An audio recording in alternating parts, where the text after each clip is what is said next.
Her husband was Sychaeus, wealthiest landowner in Phoenicia. Her father had given her, a virgin, to Sychaeus and joined them with the omens of first marriage. Unhappy Dido loved him with much passion. Pygmalion, her brother, held the kingdom of Tyre.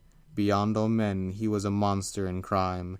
Between Sychaeus and her brother, divided fury came. Pygmalion, unholy, blind with lust for gold, in secret now catches Dido's husband off his guard, and cuts him down by sword before the altars, heedless of his own sister's love. For long he kept this hidden, and, insidious, invented many stories to mock Dido. She is sick and longing, with an empty hope, but in her sleep, to Dido came the very image of her unburied husband. He lifted his pallid face, amazingly, and laid bare to his wife the cruel altars. His breast impaled upon the blade, revealing to her the hidden horror of the house. He urges her to speed her flight, to leave her homeland, and to help her journey he discloses ancient treasure in the earth, a hoard of gold and silver known to none. And Dido, moved by this, prepared her flight and her companions. Now there come together both those who felt the fierce hatred for the tyrant, and those who felt harsh fear. They seize the ships that happened to be ready, loading them with gold. The wealth of covetous Pygmalion is carried overseas. A woman leads. They landed at the place where now you see the citadel and high walls of New Carthage rising, and then they bought the land called Byrsa, the hide, after the name of that transaction. They got what they were able to enclose inside a bull's skin. But who, then, are you? From what coasts have you come? Where are you going? To these her questions he replied with sighs. He drew his words from deep within his breast. O goddess, if I tracked my story back until its first beginnings, were there time to hear the annals of our trials, then the evening would have shut Olympus's gates and gathered in the day before I ended. But we were sailing out from ancient Troy, if Troy means anything to you, across strange seas when, as it willed, a tempest drove us upon the coasts of Libya. I am pious Aeneas, and I carry in my ships my household gods together with me, rescued from Argive enemies. My fame is known beyond the sky. I seek out Italy, my country, my ancestors born of Jove. When I set out upon the Phrygian sea, I had twice 10 ships, and my goddess mother showed me the way. I followed my firm fates. Now I am left with scarcely 7 galleys, ships shattered by the waves and the east wind, and I myself, a needy stranger, roam across the wilderness of Libya. I am driven out of Europe, out of Asia. But Venus had enough of his complaints, and she interrupted his lament. Whoever you may be, I hardly think the heaven-dwellers hold a grudge against you. The breath of life is yours, and you are near a Tyrian city. Only make your way until you reach the palace of the queen. For I can tell you truthfully, your comrades are given back to you. Your fleet is saved, and driven toward sure waters by the winds that shifted to the north. Unless my parents have taught me augury to no good end.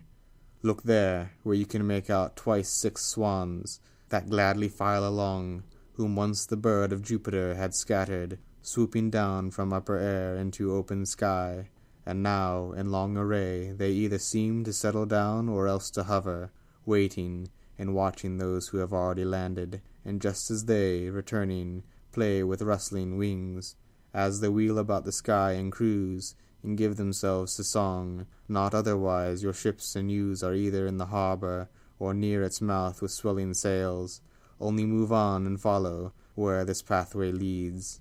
These are the words of Venus. When she turned, her neck was glittering with a rose brightness, her hair anointed with ambrosia, her head gave all the fragrance of the gods, her gown was long and to the ground. Even her walk was sign enough she was a goddess. And when Aeneas recognized his mother, he followed her with these words as she fled. Why do you mock your son so often and so cruelly with these lying apparitions? Why can't I ever join you, hand in hand, to answer you with honest words? So he reproaches her, then takes the road to Carthage. But as goddess, Venus cloaks Aeneas and Achates in dark mist. She wraps them in a cape of cloud so thick that none can see or touch them, or delay their way, or ask why they had come, and she herself glides along the skies to Paphos, gladly revisiting her home, her temple, and her 100 altars, fragrant with fresh garlands and warm with the Sabian frankincense. Meanwhile, Aeneas and the true Achates press forward on their path. They climb a hill that overhangs the city, looking down upon the facing towers. Aeneas marvels at the enormous buildings, once mere huts, and at the gates and tumult that pave streets. The eager men of Tyre work steadily. Some build the city walls or citadel. They roll up stones by hand, and some select the place for a new dwelling, marking out its limits with a furrow. Some make laws, establish judges in a sacred senate. Some excavate a harbor. Others lay the deep foundations for a theater, hewing tremendous pillars from the rocks, high decorations for the stage to come, just as the bees in early summer, busy beneath the sunlight through the flowered meadows, when some lead on their full-grown young, and others press out the flowing honey, pack the cells with sweet nectar, or gather in the burdens of those returning. Some, in columns, drive the drones, a lazy herd, out of the hives. The work is fervent, and the fragrant honey is sweet with thyme. How fortunate are those whose walls already rise, Aeneas cries, while gazing at the rooftops of the city. Then, sheltered by a mist astoundingly, he enters in among the crowd, mingling together with the Tyrians. No one sees him. Just as the center of the city stood, a thickly shaded wood. This was the place where they landed, the Phoenicians first, hurled by whirlwind and by wave, dug up an omen that Queen Juno had pointed out, the head of a fierce stallion. This had meant the nation's easy wealth and fame in war throughout the ages. Here Sidonian Dido was building a stupendous shrine for Juno, enriched with gifts and with the goddess's statue, where flights of steps led up to brazen thresholds. The architraves were set on posts of brass.